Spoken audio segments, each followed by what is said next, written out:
Hi hello friends, good evening. Welcome back to our channel granny's kitchen. Evening time snack గా potato balls ని ఎలా prepare చేసుకోవాలో చూద్దాం.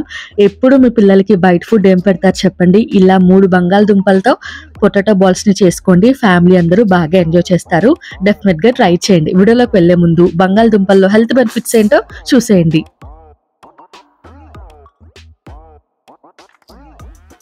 ఇక్కడ నేను 1/2 kg బంగాళదుంపల్ని ఉడికించుకుని పొట్టు తీసేసి స్మాష్ చేసుకుంటున్నాను. స్మాషర్ ఉంటే స్మాష్ చేసుకోండి, లేకపోతే తురిమేది ఉంటే తురుముకోండి. కానీ బంగాళదుంప నీట్ గా స్మాష్ అయిపోవాలి.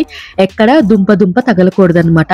అంత మెత్తగా స్మాష్ చేసుకున్న తర్వాత 1 టీ స్పూన్ మిరియాల పొడి, 1 teaspoon oregano, 1 tablespoon salt add చేసుకోండి. ఆరిగానో స్కిప్ చేయకుండా యాడ్ చేసుకోండి, మంచి ఫ్లేవర్ వస్తుంది.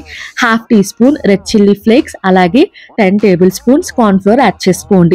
కార్న్ ఫ్లోర్ అంతా ఇంత అని చెప్పే కన్నా ఉండ కట్టే విధంగా కార్న్ ఫ్లోర్ ని యాడ్ చేసుకోండి. అంటే బంగాళదుంపల్లో ఎక్కువ జిగురుంటే కార్న్ ఫ్లోర్ ఎక్కువ పడుతుంది, తక్కువ జిగురుంటే తక్కువ కార్న్ ఫ్లోర్ పడుతుంది అనమాట. బాగా మిక్స్ చేసుకుని ఇలా ఉండలు చేసుకుని అన్ని పక్కన పెట్టేసుకోండి.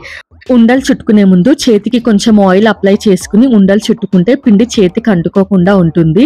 ఉండలు చుట్టుకున్న తర్వాత డీప్ ఫ్రైకి సరిపడా ఆయిల్ ని పెట్టుకుని ఆయిల్ బాగా హీట్ అయిన తర్వాత ప్రిపేర్ చేసుకున్న ఉండలు ఇందులోకి యాడ్ చేసి మంటని హై ఫ్లేమ్ లో పెట్టుకుని 5 నిమిషాలు అటు ఇటు తిప్పుతూ ఫ్రై చేసుకుంటే పర్ఫెక్ట్ గా పొటాటో బాల్స్ ఫ్రై అయిపోతాయి.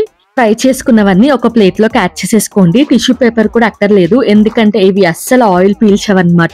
చూడండి ఎంత పర్ఫెక్ట్ గా ఫ్రై అయిపోయాయో. మీ దగ్గర పిండి ఉంటే డీప్ ఫ్రిడ్జ్ లో కూడా పెట్టుకోవచ్చు. 1 వీక్ పాటు ఫ్రెష్ గా ఉంటుంది పిండి. మీకు ఎప్పుడు కావాలంటే అప్పుడు కొద్దిగా బాల్స్ లాగా ప్రిపేర్ చేసుకుని ఆయిల్ లో ఫ్రై చేసేసుకోవచ్చు. మిగతావన్నీ అలాగే ఫ్రై చేసేసుకుని టమాటో కెచప్ తో సర్వ్ చేసుకుంటే చాలా టేస్టీగా ఉంటాయి. చిన్న పిల్లల నుంచి పెద్దవాళ్ళ వరకు బాగా ఎంజాయ్ చేస్తూ తింటారు. డెఫినెట్ గా ట్రై చేయండి. వీడియో మీకు నచ్చింది అనుకుంటున్నాను. నచ్చితే తప్పకుండా సబ్స్క్రైబ్ చేసుకోండి.